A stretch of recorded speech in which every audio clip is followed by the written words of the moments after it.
Assalamualaikum warahmatullahi wabarakatuh. Para alim ulama yang saya taati,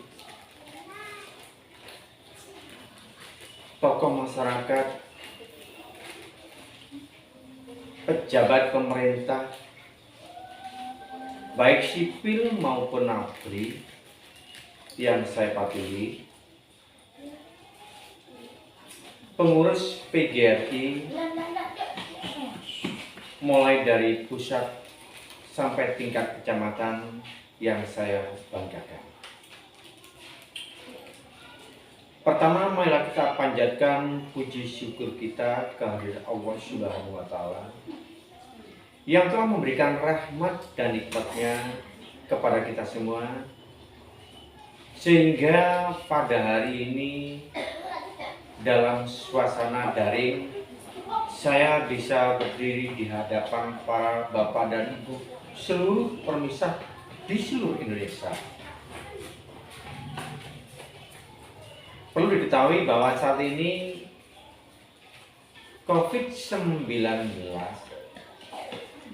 masih sebelum sepenuhnya lenyap dari bumi Indonesia.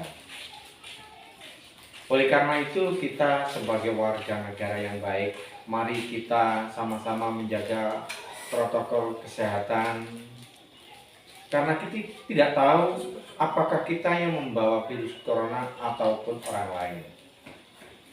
Seperti yang kita ketahui bahwa virus corona ini sangat besar sekali dampaknya. Perdagangan seluruh dunia hampir lumpuh gara-gara corona. Transportasi banyak yang macet, itu semua adalah corona. Tempat wisata banyak yang tutup, itu semua adalah gara-gara corona. Juga termasuk pendidikan. Kali ini pendidikan Indonesia sudah mulai hampir jatuh. Akan tapi kita sebagai pendidik, mari kita sama-sama bagaimana meningkatkan peserta didik kita, jangan sampai tertinggal dengan negara lain. Kita sebagai guru harus semangat, harus bisa membangkitkan semangat para peserta didik agar belajar meskipun tidak berhadapan dengan seorang guru, bisa membantu melalui internet boleh. Kita harus berusaha bagaimana Indonesia itu bangkit, bisa mengalahkan corona ini, sehingga Indonesia maju dengan pendidikan yang ada. Kita sebagai warga negara semua harus membantu program pemerintah. Kita sebagai guru harus menyadari, karena apa? Mau tidak mau bahwa guru itu adalah merupakan bagian daripada taman surga atau Raudatul Jannah.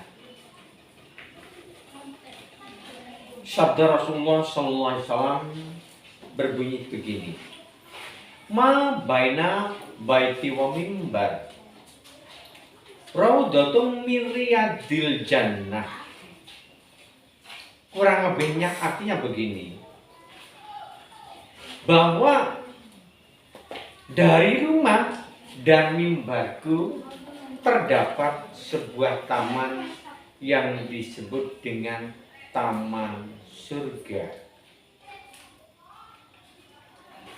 Para sahabat pernah penasaran, bertanya ke sana kemari, ingin tahu apa sih taman surga itu. Disebutkan dalam hadis Tirmizi Tabrani bahwa yang dimaksud dengan taman surga itu ada 3. Yang pertama adalah masjid.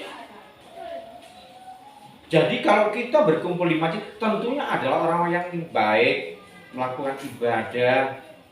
Ini adalah merupakan taman surga. Berbahagialah orang-orang yang hampir setiap saat datang ke masjid untuk berzikir, beribadah.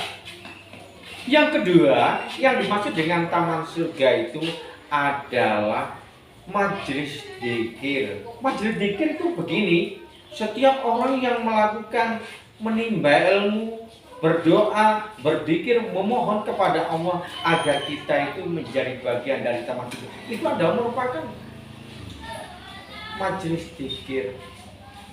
Yang ketiga yang dimaksud dengan taman surga itu adalah tempatnya menimba ilmu. Baik orang yang menimba ilmu ataupun yang memberikan. Jadi kita sebagai guru harus banggalah. Kenapa? Karena kita adalah merupakan bagian dari taman surga. Kalau kita sudah berada di taman surga, tinggal kita masuk ke dalam rumah itu, tinggal minta kuncinya. Kenapa? Kalau tidak, seindah apapun, sebagus apapun yang ada di dalam rumah itu, kalau kita tidak masuk ke dalam, tidak akan pernah tahu.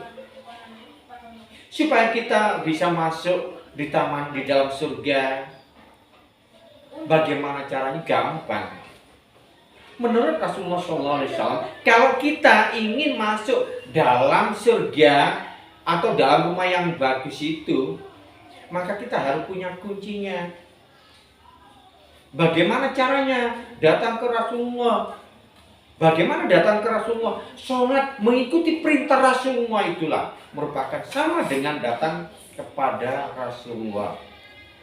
Itu yang pertama. Yang kedua, mintalah kepada kiai, bapak kiai, bapak para wali, saya ingin masuk surga. Katanya Rasulullah, saya bisa masuk surga jika sudah mendapatkan izin daripada para wali. Para wali akan mengatakan, masalah kunci soal yang mudah. Akan tetapi kamu harus datang kepada para guru. Lah, sudah lagi datang kepada guru. Tadi sudah merupakan guru bagian daripada taman surga. Sekarang hanya akan masuk surga saja, harus datang kepada para guru. Minta izin kepada para guru. Guru, saya ingin masuk surga. Katanya saya nggak bisa masuk surga kalau tidak bisa mendapatkan izin daripada guru. Maka sang guru juga akan mengatakan, kunci akan saya berikan, akan mendapatkan rekom dari saya. Rekom, nyo, erek-erek, nyo. Tapi orang ini suarane, orang erek-erek. Akan tapi dia akan mengatakan, kalau kamu mendapatkan rekom dari saya, datanglah kepada orang tua kamu. Mintalah doa restu kepada orang tua kamu. Mintalah izin supaya kamu bisa mendapatkan kunci surga. Kemudian akan timbul pertanyaan, bagaimana jika pada para wali sudah meninggal, para guru sudah meninggal, orang tua baik ayah maupun ibu sudah meninggal? Gampang caranya. Mintakan ampun kepada Allah Subhanahu wa Ta'ala tentang para wali, kiai, para guru dan orang tua kamu. Ya Allah, ampunilah kedua orang tua saya, ampunilah para wali-wali, masukkan dalam surga. Dengan demikian dia akan memberikan rekomendasi yang kita inginkan sehingga kita bisa masuk dalam surga. Padahal guru adalah merupakan bagian taman surga, ada di dalamnya. Dan juga yang bagian menjadi rekom. Banggalah kita sebagai guru. Ayo kita sebagai guru, kita semangat. Bagaimana kita membangkitkan negara kita ini supaya menjadi negara yang makmur dengan mutu pendidikan yang ada pada peserta didik. Kita sebagai guru, mari kita sama-sama semangat, tulus ikhlas memberikan pendidikan kepada peserta didik. Mudah-mudahan kita semua diberkati Allah, dirahmati oleh Allah, diampuni segala para dosa yang pernah dilakukan oleh Allah, dan dimasukkan dalam surga yang dijanjikan kepada Allah. Kiranya cuma itu yang bisa saya sampaikan. Ihdinas siratal mustaqim. Assalamualaikum warahmatullahi wabarakatuh.